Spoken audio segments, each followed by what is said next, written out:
Bonjour à tous et bienvenue dans Cette Action, votre émission qui met en lumière les actions et les initiatives d'hommes et de femmes à travers les associations en Afrique et pour l'Afrique.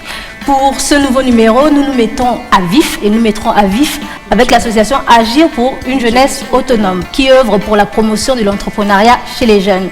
Nous avons avec nous sur ce plateau les membres de l'association Agir pour une jeunesse autonome et pas des moindres. Nous avons quand même le président de l'association, monsieur Eric Fernand Moudono, accompagné à sa droite par la charmante vice-présidente de l'association ABJA, mademoiselle Audrey Chancé-Améballé.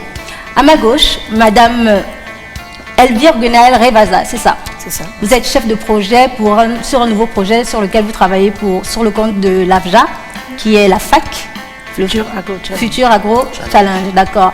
Vous êtes accompagné par votre second, on peut le dire ainsi, monsieur Michel Henrik Olomo Nguema, d'accord. Merci à vous d'avoir accepté notre invitation sur notre plateau. Merci. Cette action, c'est un plateau spécial parce qu'en général, cette action, nous sommes plutôt sur le terrain. Nous allons vers les associations en général, mais bon, qu'à cela ne tienne, nous sommes très heureux de vous avoir avec nous.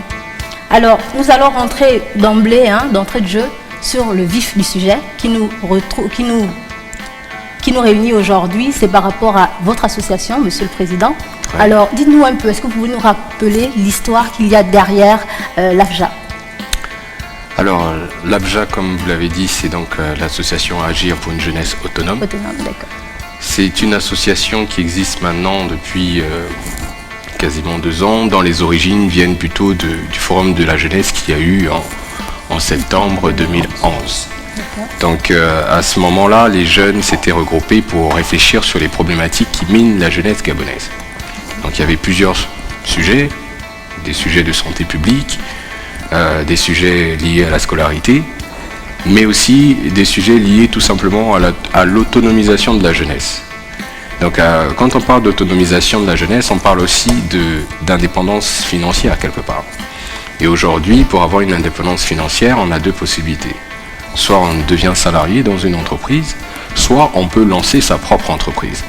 Donc c'est à partir de cette réflexion-là qu'on s'est rendu compte qu'il y avait quand même dans notre pays des jeunes qui sont déjà autonomes.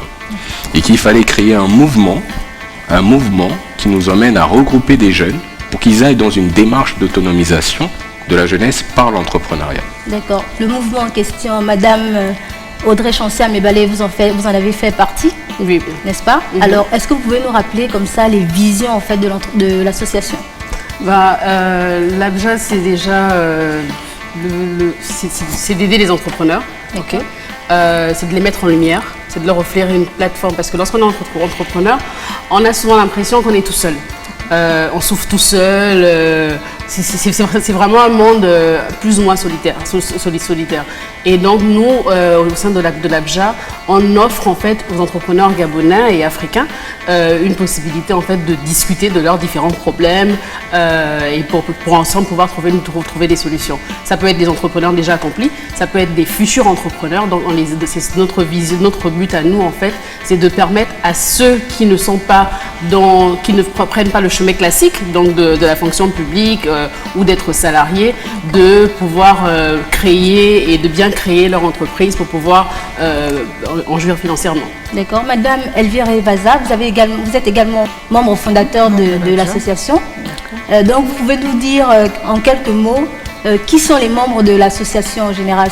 Sont-ils tous des entrepreneurs ou il y a la possibilité pour quelqu'un par exemple qui ne sait pas ce que c'est, qui est curieux, qui nous regarde et qui se dit bon, tiens, comment est-ce qu'on peut adhérer à cette association? D'accord, merci. Donc, comme l'a si bien dit mes prédécesseurs, l'association Agir pour une jeunesse autonome, en abrégé ABJA, est une association qui regorge, c'est vrai, des entrepreneurs, mais à côté des entrepreneurs, à plusieurs types de personnes à l'intérieur. Donc nous avons des entrepreneurs qui sont déjà adhérés, qui ont fait leurs preuves et qui peuvent aussi accompagner les autres. Nous avons des entrepreneurs qui se lancent, des startups, parce que porteurs de projets ou parce que porteurs d'idées qui devraient se développer et se muter en entreprise. Nous avons également des salariés qui sont eux salariés dans des administrations publiques ou privées et qui voudraient, à leurs heures perdues, entreprendre par des activités génératrices de revenus ou autre chose. Et nous avons pour finir une autre catégorie de personnes qui sont des étudiants qui, eux, parce que apprennent comment devenir un entrepreneur ou parce qu'à l'issue de leur étude, voudraient embraser cette partie-là du monde. Donc voilà une variété de membres que constitue l'association. Bien sûr, nous avons des sympathisants qui, eux, ne sont pas en réunion, ne sont pas dans l'action avec nous, mais nous soutiennent, nous encouragent, nous donnent des initiatives et des idées pour pouvoir atteindre la cible qui est la jeunesse, afin qu'elle soit autonome de manière financière, mais aussi de manière entreprenante. Et quelles sont les actions que vous menez pour pouvoir entrer en contact avec vos cibles? Alors nous avons pour action phare la sensibilisation, cette sensibilisation qui se fait au grand public et en particulier auprès des publics jeunes. Nous allons dans les universités et grandes écoles où nous travaillons depuis le début avec les juniors entreprises. Nous avons initié, courant l'année 2015, d'ouvrir des clubs ABJA au sein des établissements autant universitaires, secondaires, mais aussi des lycées et collèges, pour que depuis ces classes-là, les élèves, les étudiants aient la possibilité de discuter d'entrepreneuriat et pouvoir l'intégrer dans l'issue professionnelle qui pourrait être la leur à l'issue de leurs études. D'accord.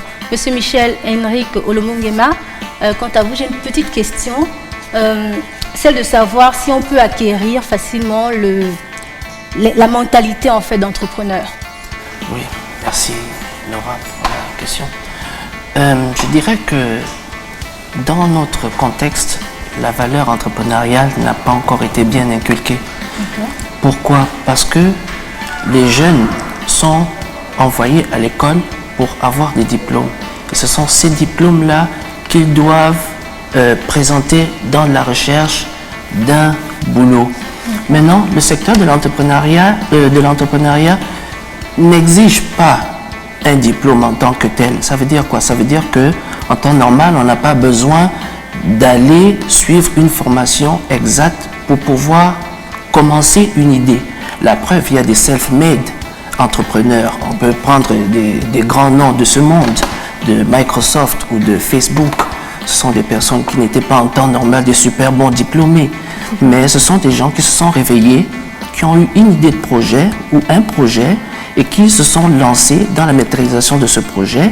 Et ça a donné soit une start-up, soit une PME, TPE ou une ME.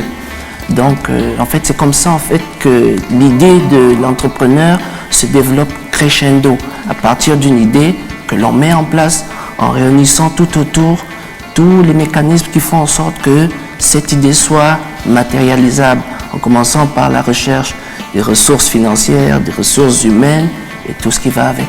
D'accord. Je reviens vers vous, Monsieur le Président, avec une question, parce qu'en général, vous avez dit que l'idée vous est venue par rapport à ce qui s'est passé par rapport à la journée au Forum national de la jeunesse. On a l'impression que s'il y a un tout petit peu de politique, pouvez-vous donner la position de l'AFJA par rapport à la politique, en général? Justement, il est important de préciser que l'AFJA est une association apolitique. D'accord. C'est une association apolitique à but non lucratif. Donc, des fois, on a un petit peu de mal à comprendre d'où provient en fait cette idée-là. Mais les gens doivent aussi comprendre que on ne peut pas être entrepreneur et ne pas discuter avec l'administration. Parce que c'est l'administration qui crée l'environnement qui permettra à ces entrepreneurs de lancer leur entreprise. Donc nous, au niveau de l'AFJA, on essaie de jouer des relations que nous avons pour pouvoir influencer sur les aspects juridiques, les aspects fiscaux, pour que ce soit en faveur aussi de ceux qui se lancent. C'est-à-dire qu'il faut créer un environnement qui favorise la genèse, la création d'entrepreneuriat dans le milieu jeune. Donc il faut leur faciliter le ticket d'entrée dans tout ce qui est fiscalité. Il faut leur faciliter, trouver des moyens de les accompagner, parce que certaines personnes peuvent être qualifiées dans un domaine d'activité, mais ne pas savoir comment gérer une comptabilité, ne pas savoir comment faire des déclarations fiscales.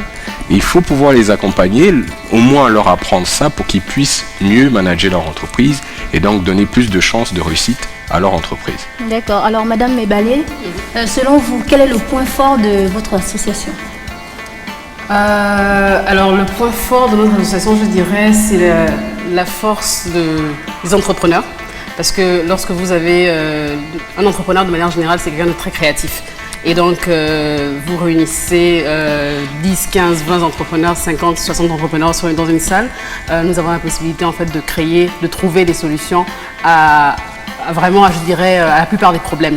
Donc, c'est vraiment ça la force que nous avons, c'est les talents que nous possédons au sein de notre association. C'est toutes ces différentes idées, toutes ces différentes personnes, chacun expert dans son domaine. Okay, moi, je suis experte dans mon domaine, Eric est expert dans son domaine, Michel, Elvire, et donc tous ensemble, on peut créer quelque chose de vraiment intéressant. Donc, c'est vraiment la force que nous avons. On puise un peu de chacun. D'accord, vous nous envoyez directement dans la curiosité de savoir ce que vous faites comme activité. Alors, est-ce que vous pouvez nous en parler, quelqu'un, pour se décider sur ce que vous faites? Que fait l'AFJA en général? Quelles sont les activités qui ont... Les activités proprement dites. Bon, là, comme le disait tout à l'heure Elvire, il y a d'abord un premier point qui est important, c'est d'essayer d'instaurer une culture d'entrepreneuriat dans notre pays. Comment ça se passe? Ça se passe d'abord par de la sensibilisation. Donc pour passer dans les établissements supérieurs, les universités, etc.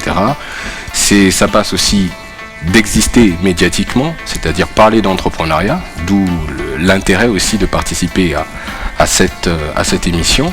Donc ça passe d'abord par la sensibilisation. Ça passe aussi par l'exemplarité, c'est-à-dire qu'il faudrait que les gens comprennent qu'il y a des entrepreneurs au Gabon, qu'ils existent et qui sont parfois jeunes et qui vivent de ça. Et lorsqu'on a des exemples, les gens parfois vont essayer et vont être encouragés à le faire. Si aujourd'hui beaucoup de gens se lancent dans le football, c'est parce que nous avons un champion, nous avons Pierre-Emerick Aubameyang, parce que nous avions Daniel Cousin avant, ça a incité des jeunes à se lancer dans le football. C'est la même chose, ce sont les mêmes recettes que nous appliquons à l'entrepreneuriat. Donc sensibilisation et promotion.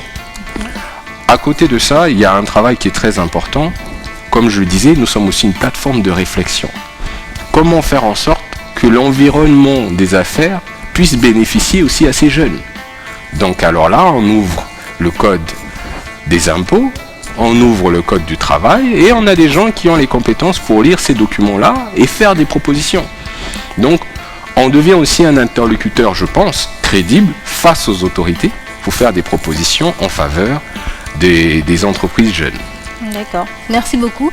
Alors je vous invite à regarder ce reportage. Nous sommes allés comme ça en visite vers les Abjaïens, c'est le nom que vous donnez? Abjaïstes. D'accord. Donc je vous invite donc à regarder ce reportage. Jeudi 25 juin. Comme tous les jeudis, les membres du bureau de l'association Agir pour une jeunesse autonome se réunissaient pour une mise au point des activités de la semaine au sein des bureaux de l'un de leurs membres, situé au quartier ancien Soubraga de Libreville. Réunion présidée par le trésorier de la dite association. Et Claude Loyemé qui vont un peu présenter ce qui s'est passé. Et on a Futur Agro Challenge, et Elvire et Vaza nous feraient l'honneur de nous faire le point à ce sujet. On a accompagnement de la mairie et le parrainage des opportunités d'affaires, hein, c'est ça? Oui, c'est ça. Hormis l'accompagnement aussi des opportunités d'affaires au niveau de la mairie que la mairesse propose à l'AFJA. C'est sur le premier point, inauguration du complexe métallurgique de Mwanda et le forum des jeunes, qu'intervenait le président de Agir pour une jeunesse autonome, Eric Boudono, de retour d'une mission dans la province du Haut-Ogooué. Un rapport de mission dans cette localité qui donne de l'espoir quant aux opportunités d'affaires et du projet d'expansion de l'AJPA. Nous avons, pour cette initiative, mis en place toute une logistique. Nous avons pris des bus qui devaient donc aller à Franceville. Pour Franceville, c'était 200 personnes. Mounana, c'était 100 personnes. Bakumba, 50 jeunes. Donc tout ça, ce sont des jeunes. Et le reste sur la ville de Mwanda.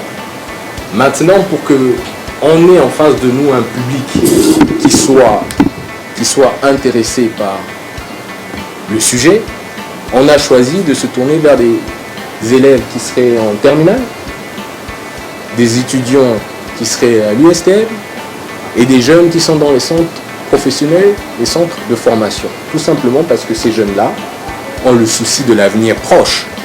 Parce qu'après le bac, qu'est-ce qu'on fait? Quand on finit sa formation, qu'est-ce qu'on fait? Et je pense, et nous pensons ensemble, qu'il y a donc des opportunités avec le C2L. Le second point à l'ordre du jour, présenté par Elvire Gwenaël Revaza, porteur du projet phare de cette année, le Futur Agro Challenge. Abja s'est approprié un projet qui nous a été présenté à Milan lors de la rencontre mondiale des entrepreneurs et qui consiste à challenger des personnes, des entrepreneurs dans le domaine de l'agroalimentaire. Donc nous avons pour cette année commencé la course courant le mois d'avril qui nous a permis de signer tous les protocoles d'accord et établir tous les documents qui nous donnent l'autorisation d'organiser cet événement ici au Gabon sous la coupole de l'ABJA. Et tout le mois de mai nous a permis de tenir des réunions d'équipe projet qui ont permis de valider le projet, de dresser des correspondances, exactement 37 parties à ce jour, et de peaufiner une stratégie pour atteindre la cible dont nous avons besoin et pour éventuellement susciter l'intéressement de certaines structures dans l'agroalimentaire pour nous accompagner de manière technique, de manière matérielle, mais aussi de manière financière. En son sein, l'ABJA compte des membres de premières heures qui, malgré leurs nombreuses occupations, répondent présents à cette plateforme du donner et du recevoir. L'ABJA, je suis membre actif de l'ABJA depuis novembre 2013. Au départ, j'étais responsable d'une commission, dont protocole et logistique. Aujourd'hui, je suis trésorière générale adjointe de l'association.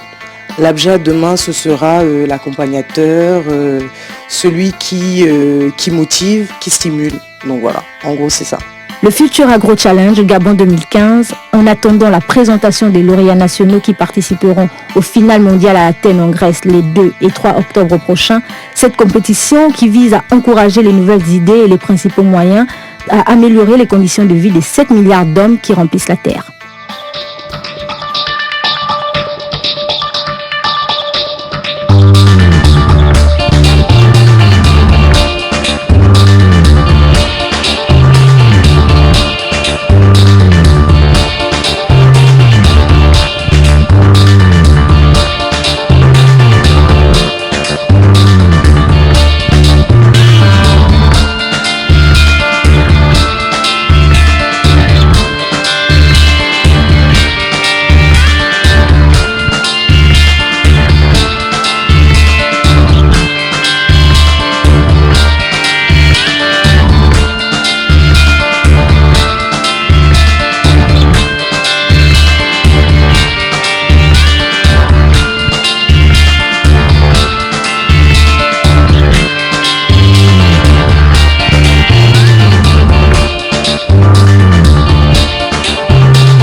Inculquer la culture d'entreprise, c'est ce qu'on a pu noter à travers ce reportage. La faculté également d'ABJA en ce qui concerne la mobilisation au niveau d'une province plus ou moins méconnue, on va dire, le Haut-Ogooué. Alors, quelles sont vos impressions par rapport à cela, une fois de retour? D'abord, ma première impression, c'est que le potentiel est formidable.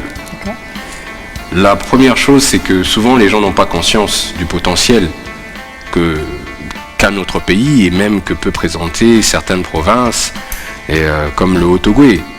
On est dans une phase où on a une entreprise internationale franco-gabonaise qui lance pour la première fois la transformation de la matière première au Gabon et qui va employer. Donc c'est déjà 400 emplois directs. Et ça va être encore des emplois supplémentaires. Donc c'est une ville qui va se remplir. Si on se dit qu'il y a dans une famille 4 personnes à chaque fois, c'est déjà 1600 personnes. Et ces personnes doivent se restaurer, doivent se soigner, doivent s'amuser. Et donc, rien que de citer ces 3 verbes, ça veut dire qu'il y a des possibilités de faire des affaires. Et donc les gens doivent être conscients de ça et on doit essayer de les accompagner pour qu'ils puissent profiter de cette opportunité. D'accord. Je me retourne vers vous, Madame Rivaza. Vous êtes la chargée de projet FAC, donc nous allons rentrer de plein pied dans le Futur Agro Challenge. Un défi, vous m'aviez, j'ai cru l'entendre à travers ce reportage. Quelques mots par rapport à cela. Alors merci. Donc Futur Agro Challenge, c'est un projet que nous allons initier et lancer au Gabon, à Libreville principalement pour cette année 2015 et que nous comptons poursuivre pour les années d'après. Nous en sommes à notre première édition. Donc il est question de challenger les alimentaires, des agroalimentaires, toutes les personnes, tous les secteurs et toute la chaîne qui est impliquée. Et il sera question au bout de quelques semaines de désigner qui est le lauréat, c'est-à-dire l'innovateur en matière d'agroalimentaire qui pourra prétendre compétir au niveau international. Quel était le programme au fait par rapport à ce challenge? Alors il est prévu, c'est la phase dans laquelle nous sommes, l'enregistrement des candidatures, parce que les applications se referment au niveau international le 30 juin. Il nous reste peu de jours pour enregistrer le maximum de personnes qui voudraient être de cette partie, de ce concours. Alors, il y a des critères, il y a des exigences, bien entendu. Et lorsque nous aurons fini avec les enregistrements le 30 juin, nous passerons à la phase de sélection. En 2 fois, nous aurons une présélection le 4 juillet 2015 et finalement la finale, donc pour avoir qui est le premier, deuxième, troisième en matière d'innovation. Ce sera le 11 juillet 2015. Donc, et à ce stade, combien de candidatures avez-vous reçues? Vous avez une idée du nombre? Oui, nous avons à ce stade de la compétition ou du lancement de projet 10 candidatures enregistrées que nous pensons être insuffisants. Et pour les jours à venir, d'ici le 30, nous espérons avoir de plus en plus de personnes, qu'ils soient des planteurs, qu'ils soient des transformateurs d'aliments, qu'ils soient des transporteurs d'aliments, qu'ils soient dans le domaine spécifique de l'emballage ou dans la santé ou dans le médical en rapport avec l'agroalimentaire. Nous attendons toutes ces personnes qui ont des projets ou qui ont déjà des entreprises qui marchent bien et qui veulent se faire connaître au niveau national, au niveau international, mais surtout pouvoir avoir la possibilité de rencontrer des investisseurs pour la suite à s'inscrire à ce concours. Alors, qu'en est-il des étapes suivantes, là, proprement dites? Les dates sont déjà, nous avons le 6 juin, la date est passée pour la réception des candidatures. La réception des candidatures et l'enregistrement des candidats jusqu'au 30 juin au soir. Passé cette étape, nous nous préparons pour la sélection qui aura lieu le 4 juillet. Après la sélection, nous nous préparerons pour la finale qui elle aura lieu le 11 juillet. Entre le 11 juillet et le mois d'octobre, nous aurons à préparer notre lauréat national à compétir au niveau international. Et la finale se tiendra à Athènes du 1er au 3 octobre 2015. Vous avez dit sélection, donc on suppose qu'il y a du jury, un jury. Bien entendu. Alors comment a été sélectionnés les membres du jury? Par rapport au niveau de l'ABJA ou plutôt à un niveau international? Écoutez, les membres du jury sont des personnes, on a essayé de rencontrer des personnes qui ne font pas l'objet de quelconque doute sur leurs compétences. Donc on aura à coup sûr des experts dans le secteur de l'agroalimentaire déjà, donc qui vont venir notamment du Sénarest et de d'autres entités existantes au Gabon. Nous avons aussi la partie qui concerne l'accompagnement, parce qu'il faut noter qu'il y a quand même pour le lauréat une récompense d'1 million de francs CFA. Mais 1 million de francs CFA, il faudrait que ce million de francs CFA puisse servir à accompagner ces entrepreneurs, ces entreprises. Et donc là, nous avons eu il y a quelques heures même la confirmation du Fonds national d'aide sociale. Donc le directeur général, par exemple, du Fonds national d'aide sociale sera membre du jury. Là encore, c'est pour leur donner la possibilité déjà d'obtenir quelque chose, mais aussi d'avoir un accompagnement. Donc tout ce qui est activité génératrice de revenus. On est encore en discussion avec certains organismes pour qu'ils aient un accompagnement pour ceux qui sont encore à ce stade-là, qu'ils aient un accompagnement. Et bien sûr, on a aussi dans ce jury des banquiers qui vont pouvoir compléter les financements. Et peut-être pour terminer, indiquer, comme le disait Elvire tout à l'heure, au-delà donc de la reconnaissance d'avoir le meilleur projet, il y a donc ce million qui peut aider, bien sûr, aujourd'hui, et la possibilité d'avoir ce déplacement en Europe qui sera tout frais payé, totalement pris en charge, pour aller défendre les couleurs de notre pays. Parce qu'il faut aussi que les gens comprennent qu'ils vont défendre leur projet, mais finalement, ils auront le drapeau du Gabon parce que ce sont les lauréats des autres pays qui vont venir s'affronter. Voilà. Oui. D'accord. Alors pour finir, parce que nous arrivons au terme de notre émission, je ne sais pas si vous aviez quelque chose à dire, peut-être pour interpeller les futurs gagnants du challenge. Quelques mots. Alors, il faut préciser que la FAC, le Future Agro Challenge, est un concours qui est ouvert à toutes les personnes qui exercent une activité agricole. on a remarqué qu'il y a beaucoup de Gabonais qui se sous-estiment alors, qui n'aient pas peur de compétir et qui prennent leur courage à deux mains, qu'ils postulent, c'est gratuit, ça ne coûte rien du tout, qu'ils se rapprochent de nous, l'association, qu'ils mettent leurs compétences au vu et au su de tout le monde pour qu'ils soient jugés par rapport à leurs compétences. D'accord. Bon, merci à vous, les membres de l'ABJA, d'avoir accepté notre invitation et merci à vous de nous avoir suivis. Cette action, c'est terminé pour aujourd'hui. Merci et à la prochaine.